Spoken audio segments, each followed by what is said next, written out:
What's up, guys? Welcome to Movie Emporium's Flashback Reviews, where I take movies from the past, break them down, and tell you what I think about them. If you like what you see, of course, hit the subscribe button, join Movie Emporium, hit that notification bell at the top to find out what's coming next, and comment below on any video that you watch on my channel. So we continue our journey to No Time to Die, which is Daniel Craig's last film as James Bond, and we're heading to the mid-80s, 1985 to be exact. This is 2 years after Octopussy came out. Octopussy, of course, was a very successful film, so they made another film, of course. And this is, unfortunately, Roger Moore's last film as James Bond. He actually did 7 films in the franchise, which is pretty crazy. But you know what? He was starting to look his age. I think he was like 58 at the time when he made this film. And, you know, you can only last forever as a James Bond character. Sean Connery said it best, you know, maybe a Bond in like the mid-30s is probably a way to go. And I think Pierce Brosnan and Timothy Dalton weren't in their mid-30s, but a younger, more athletic, more debonair Bond, I think, really kind of helped the franchise as the franchise moved along. And to be fairly honest, you know, Roger Moore's James Bond, I always defended him as being a good Bond. He really is an okay Bond. He's not that great. A lot of the character moments that he has in this franchise are very stilted, very wooden. You know, some of the ways he said things, you know, he was a very charismatic actor and a very, you know, British of that type, but it just was something weird about him. I think it was just the movies he was presented and that he was in. I think the only 2 movies I really kind of enjoyed were Spy Who Loved Me and, of course, Octopussy, which I told you about. But that doesn't mean this movie isn't bad. It's just not a very good movie. It's still kind of entertaining in a cheesy kind of over-the-top way that Bond has always been known for. But yeah, I mean, this, like I said, is Roger Moore's last film, and he has, you know, once again, he's really wooden in this movie. He doesn't really have much to do because he can't really do much. You know, his voice, you can tell he's starting to get older. The way he runs, the way he acts, you know, he's going out. The Bond girl in this movie is like 25 years his age, and they have like no chemistry together. It's not very good. And the Bond villain in this movie is very 80s. It's an industrialist named Zorin, and Zorin, of course, is played by Christopher Walken, who, as we all know and love Christopher Walken, we know what he's capable of. He's a fantastic actor, very weird, that type of scenario. And he is playing a type of a Bond villain that is doing something crazy, but it's just not really that interesting. He basically has microchips that he is basically transporting through horses because he has a big horse fetish. He loves horses, and the first part about this movie is a horse racing and Bond investigating where these microchips are coming from. And he's basically using these microchips to cause seismic activity and so on and so forth, cause like earthquakes, to basically wash out Silicon Valley, to get rid of Silicon Valley. So Zorin Industries, which is a, you know, industrial microchip plant, can basically rule the world in computers and technology. You know, it's a guy who wants to make a lot of money. It's that type of Bond villain. And he is just, like I said, he's just not really that memorable. You know, this is one of the lesser fun roles I've ever seen Christopher Walken do. He's actually kind of boring. But the only reason you actually remember his character is because of Grace Jones, who plays Mayday. And Mayday is the second in command to Zorin. And like they said, she is actually one of the more funner, one of the more exciting villains. She's very close to a Xena Onatopp, where she has a weird possession of superhuman strength. But her look, her feel, that though it is 80s in its nature, it's just, there's something kind of magnetic about her. She's kind of like Bridget Nielsen from like Beverly Hills Cop 2, where she has like this just crazy aura, but her character just lifts the kind of boringness that is a Zorin character into something more fascinating, more fun. So, you know, Grace Jones, I give her a lot of props, you know, for somebody who's a singer and so on and so forth. She's just fantastic in this movie. She's a great Bond villain. It's just, there's nothing to beat around the bush about it. She's just great in how she interacts, and, you know, how she like takes on Bond, and how she like, there's a sequence where they're at the Gogol, who's the Russian KGB agent. They're at the horse racetrack, and he's talking to Zorin, and Gogol's basically telling Zorin that you have to come back to the KGB, you have no choice. And Mayday lifts Gogol up and prepares to like kill him, but Zorin lets him go and stuff like that. And then a really kind of funny part, is kind of a cool Easter egg. If you look in the back of in the background where when you have a shot of Gogol, you see Dolph Lundgren in the background. You literally see him right there. He's a young Dolph Lundgren, and the only reason he's in this movie is because he was dating Grace Jones at the time. So it's really fun. It's a really cool Easter egg if you notice it. This movie really only has like 2 parts. It has Bond basically going to After he's basically recovered Agent 003, who has been killed by the Russians. He has recovered this microchip, and the microchip is basically traced back to Zoran. And he goes to find Zoran and find out what's going on, and he ends up at like this big horse track. It's almost like the Kentucky Derby, and there's like a lot of sequences. I actually thought this was about horse racing for like the longest time, because you're not really kind of given any information outside the microchip about what the real plans of what Zoran and his company are trying to do. So, and this is where we meet one of the worst Bond girls in the entire history of Bond girldom. She is awful. She is as bad as Christmas Jones. Her name is Stacey Sutton, who is played by Tanya Roberts. And it's a very 80s cliche of a woman, where she is very offbeat and weird, and her dialogue is very stilted. And it's just, I don't know what's going on with her characters. Some of the things that come out of her mouth are just awful. Not awful in like a negative stereotype. It's just awful in the delivery. It really feels weird. It feels like it's 80 yard up the ass. And it's just not a very good character. You know, I don't understand what Bond sees in her, and they end up like developing a kind of a relationship, and they become partners, and then that's why the whole movie ends up playing out in the end. But yeah, it's just like, I don't care at all about her character. I don't understand why she's even in this movie. She's an heiress to a fortune of a company that's being basically taken over by Zoran. So I mean, that's the only reason for her to be in this movie. But it's just like, I don't care. I mean, Grace Jones as Mayday is a much more competent Bond girl. I don't know. It was the 80s. Sometimes the 80s dialogue is just, it goes beyond up and down, just left and right. I don't know. But basically, after Bond has kind of confronted Zoran, and Zoran and Bond have their, you know, typical Bond villain moments, he ends up at Zoran's house, and he ends up betting Mayday and all that good stuff. And basically, with the character that Bond is allies with, is a friend of his, who's played by Patrick Macnee. He plays Tibbet. He's a horse trainer, but he's also an agent. And he and Bond basically go to the stables of Zoran, and they find an underground laboratory where they find out the horses are being used smuggling devices for the microchips. And that's where we get our second half of the movie. That's where, you know, Stacey Sutton basically becomes more involved, because she kind of disappears through half the movie.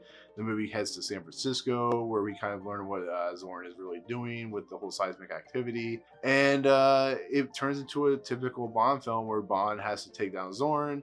He has to, you know, confront the situation. And then we transition to like Stacey and Bond basically heading to the mayoral office because she's been fired, and they're trying to get information on Zoran, and then Zoran frames them for the murder of the mayor. And there's some really cool stuff in there. I think it's a lot of fun. I think this movie has a lot of cool moments like that, because then it turns into another sequence where they're being chased by the police of San Francisco, because they have been, you know, alerted to what Bond and Stacey have been framed for. And you see like them running through the streets of San Francisco on a fire truck and a ladder and so on and so forth. And it basically leads to the last part of the movie. In the early part of this movie, Zoran, we find out, has a airship, an air balloon ship. And that's where he is basically kind of blackmailing all the leaders to give him like hundreds of millions of dollars. And one of them decides he's not going to do it. So Grace's character, Grace Jones' Mayday character, leads him out, and he actually falls down a slide that falls outside in the middle of the air, and he falls and dies. And it basically leads to the last part of the movie. And then Stacey is kidnapped, of course, by Zoran, because she's kind of an idiot. And Bond basically attaches himself to one of the Moor lines. And it leads to a sequence where Bond is able to, crazily enough, attach the Moor line cable to the Golden Gate Bridge, which in any other movie that wasn't a Bond film would be the most insanely, ridiculously stupid thing I've ever seen.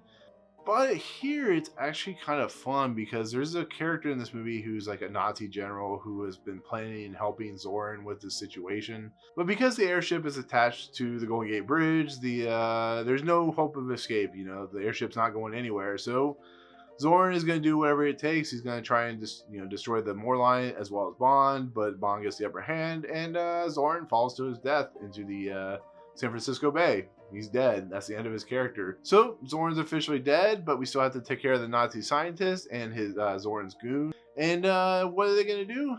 Something very Looney Tune-ish, and they're going to have a bunch of sticks of dynamite that the Nazi assassin or Nazi scientist is going to light and try and throw at Bond. But because of the events that fold out, he basically explodes the hot air balloon, and both the scientist and the goon die. So that's the end of the villains. They die in the most haphazardly funny but very Bondish way. But this movie can't end because we have to have a very creepy moment where Desmond Llewelyn does a very Revenge of the Nerds situation where he brings in this robotic robot that rolls on wheels. And he's basically rolling it through Stacey's apartment where he finds Bond and Stacey having sex in the shower.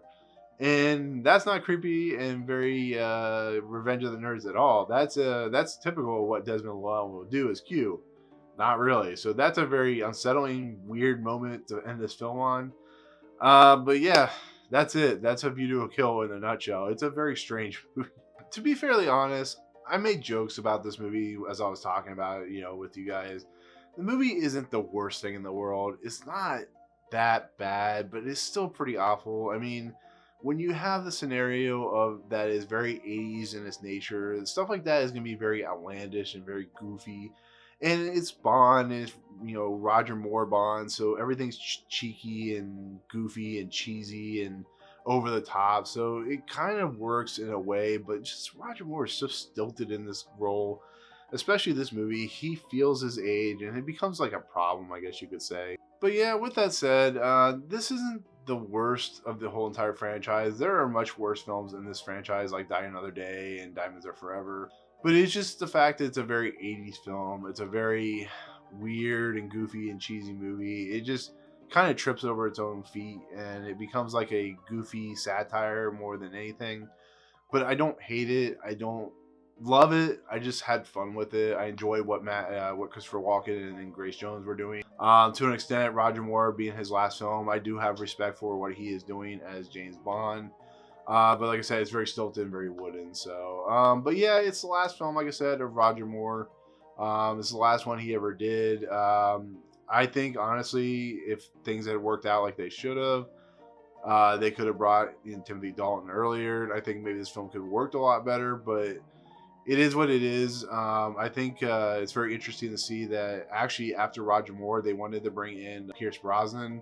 But Pierce Brosnan, unfortunately, was involved with Remington Steele. So they went with Timothy Dalton after this, which is going to be very interesting to see because that's when Bond got really dark. I mean, like really dark, apparently, like very violent. The first PG-13 Bond film was in the Timothy Dalton era with License to Kill. So we'll see how those turn out. I'm really kind of intrigued and kind of excited to move past Roger Moore onto Timothy Dalton for his couple films that he did. But still, Roger Moore, he did 7 films in this franchise. You got to give him credit. You got to give him a little bit of a leeway for dealing with the franchise of a Bond character that was just very tongue-in-cheek and very goofy and just not very fun to watch a lot of times. But, there was moments that I really enjoyed about him. So I give credit where credit's due. And then on top of that, this is the official last film of Lois Maxwell as Moneypenny. She has always been a really big staple of the franchise. She's not always had the biggest parts. She had a contract issue in one of the films, so she wasn't in it very much. But there was something kind of fun and kind of charismatic and kind of just awe-inspiring and almost like a warm blanket in a way every time you saw Moneypenny in these movies because she was in it since the very beginning of Dr. No. And to see her kind of, this is her last film, you can tell that, she just, what was the end for her? They were going to move on to a different person, and I don't think they had a Moneypenny in the Dalton franchise, but they definitely had one in the Brosnan and Craig era. With Lois Maxwell was definitely a staple of this franchise, and she will definitely be remembered as a great part of the franchise and what she did. But yeah, I got to salute to Lois Maxwell, who was an integral part for the Bond franchise for the longest time. So, I hate to see her go, but, times are changing. So, Lois Maxwell, salute you. And as with all these movies, the last part I like to talk about in these reviews is the score and the theme. John Barry was brought back to do the score for this, and yeah, it's fine. It's mediocre. There's nothing really special about it. It's very 80s synth pop, but it's not really done very well. I don't think the orchestral moments are that exciting or good. And I just don't think it's his best. I'm so used to stuff like in the 70s and 60s, what he's really known for. To see him kind of start kind of going that route, I can't get on board with it. And I'm sure it was fine when it came out. But when you look at it now, it just feels cheap and corny. And cheesy and stuff like that. So it's not one of his best scores, but it's not his worst. So I give it that at least. But Duran Duran, of course, did the theme song of Video Kill, and like the John Barry score, I liked it for the longest time. But this is not Duran Duran's best song. It really isn't. I like Duran Duran. I like the Reflex, Hungry Like a Wolf, Girls on Film, Rio, stuff like that. But I just don't know. I mean, this movie doesn't fit the movie at all. It feels really off. It feels goofy. When it's going up against like the title sequence or the title credits, and the title credits are really terrible. They just look like, actors and actresses shot against, a black screen, and they're like highlighted in different neon colors and stuff like that. And then you have a Video Kill song playing. And it's just like, it's so kind of grating and kind of distracting. And then when it plays throughout the movie, kind of the instrumental version of it, I don't like it. I think it's actually one of the worst Bond themes, which is kind of crazy because there's some really bad Bond themes, but it's just like it doesn't fit at all with the movie and its tone and its feel. And it just feels like, because it's Duran Duran and because they were hugely popular in the 80s, this is who we're going to get and this is what you're going to like. It's kind of like Sam Smith now, or Sheryl Crow with Tomorrow Never Dies, or Madonna. It's just, sometimes it works, sometimes it doesn't, and this just doesn't work. So I didn't like the theme at all. I think it's just kind of a poor rendition. I think Duran Duran is much, much better than what they did with the song. So, but that's it. That's it on the score. So yeah, that's it. That's my take on A Video Kill. Let me know in the comments below what you really think of the movie. If you like it, if you don't like it, tell me why that is. But anyways, hit that subscribe button, enjoy Movie Emporium, hit that notification bell at the top to find out what's coming next, and comment below on any video that you watch, including this one. But yeah, that's it. That's the end of the Roger Moore era, and we move next to Timothy Dalton's era with the Living Daylights. But otherwise, see you guys on the next video. Peace out. What's up, guys? Thank you so much for checking out Movie Emporium. I really appreciate it. If you want to, go ahead and hit the subscribe button. Hit the notification button and the bell at the top. Find out what's coming next for Movie Emporium. Also, check out these 2 videos. They're amazing. I think they're awesome. I think you'll enjoy them too. But otherwise, thank you so much for watching, guys. We'll see you next time.